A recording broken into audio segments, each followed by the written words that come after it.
The total confirmed cases in the coronavirus outbreak now nearing 73,000. The total death toll topping 1,800. In the U.S., there are 15 confirmed cases, with 8 of them in California. Meanwhile, in corporate America, Apple warning that the coronavirus will negatively impact the company's revenue guidance. Let's bring in Dr. Anthony Fauci, director of the National Institute of Allergy and Infectious Diseases. Welcome back, Dr. Fauci. Thanks for joining us. Good to be with you. So what can you tell us right now about how long you expect many parts of the Chinese economy, business, people quarantined to be shut down? You know, it's very difficult to tell because what the Chinese have done is something that really is unprecedented. The degree with which they have shut down travel through major cities encompassing about 50 million people, including the entire 11 million person city of Wuhan, a big industrial hub, is really unprecedented. Their decision to do that was their desire to make sure that the virus does not spread further throughout China, but also outside of China into other countries. It might actually work, as unusual as such a move is to stop an outbreak. It looks like it might be slowing things down, but we don't know. They're saying that there are less new infections in the last couple of days, but I think we need to give it a few more days to determine if that's real or that's just the variability that you generally see. Given, as you said, that it's such an unusual move that they took to try and contain the virus, if you did see a mini outbreak, hopefully we will not, but if you did see a mini outbreak here in the US, would it be harder to contain or now easier, given that we're on top of things, aware of what the disease is and how it's spread? Well, it really depends on how the virus is introduced. For example, the 15 cases that we had, 13 of them are travel-related and 2 are spouses of the travelers. We immediately identified them, isolated them, and did contact tracing.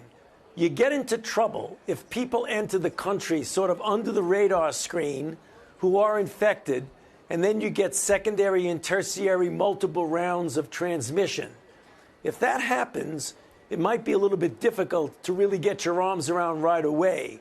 If you know that they're there and you can trace them and do contact tracing, we may be able to keep it contained. So it really is a kind of something in flux that there's no guarantee whether or not we're going to be able to do it. Hopefully, we will be able to effectively contain it. I read that children, for some reason or another, are not as likely to contract the life-threatening disease. What else have you learned about who is and what could cause that? Well, I think you're correct in that it's very unusual that in some of the case reports that are coming out, there are very few children, for example, less than 15, 16 years old. The median age is about 56 years old, and the people who get into trouble, namely who need to be hospitalized, some of whom need intensive care, are very heavily weighed towards elderly people and those with underlying conditions, chronic heart disease, chronic lung disease, kidney disease, diabetes, obesity, and things like that. So it's very similar to influenza in that regard. This morning on Squawk Box, Dr. Fauci, former FDA director Scott Gottlieb said he felt Japan could potentially be on the cusp of a major epidemic, a major outbreak. Do you agree with that? Well, I think what Scott is referring to is that Japan has a substantially large number of people. They also is the place where that cruise ship was docked, in which there were hundreds and hundreds of people who were actually infected on that boat. And what they do, what the disposition of those individuals might have an impact on what goes on in Japan. Do you disagree with the repatriation of the U.S. citizens from that cruise ship, or do you think it was absolutely fair to get them off that petri dish, as it were, of potential infection? Well, 2 things. One, I absolutely agree with it because I was a part of the decision. So I think it was a very good idea to get them out of there, get them here. If they need medical care, we're giving it to them in the University of Nebraska, which is uniquely equipped to take care of them. And for those who require quarantine, we'll provide quarantine.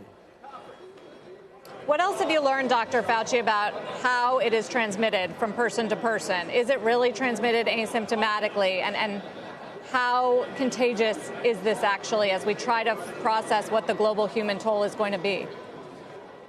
Well, it certainly is quite transmissible. It's easy to transmit. That's been well established by what's going on in China. We know that a substantial number of people have asymptomatic infection. They're infected, but they don't have any symptoms. Whether or not you can effectively or efficiently transmit to someone else when you are without symptoms is still up in the air. There are some anecdotal reports that indicate that asymptomatic transmission can indeed occur.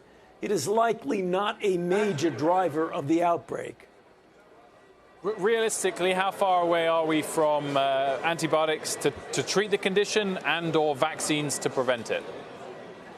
Well, a vaccine, very likely, even though we're going to be starting clinical trials in about 2 months, that is to determine safety, a vaccine, even at the best, would not be available for well over a year and a half. We are starting to empirically test drugs that were developed for other viruses to see if they work with this particular virus. So clinical trials are already starting on several drugs to determine if they're effective. What about this idea that come warmer weather, this virus will peter out? Is there any reason to believe that?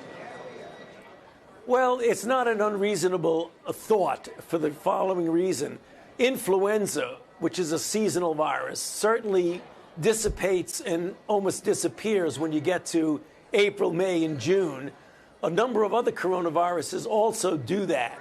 The big unknown is whether this virus will do that, and we have no way of knowing whether or not it's going to peter out as we get into warm weather.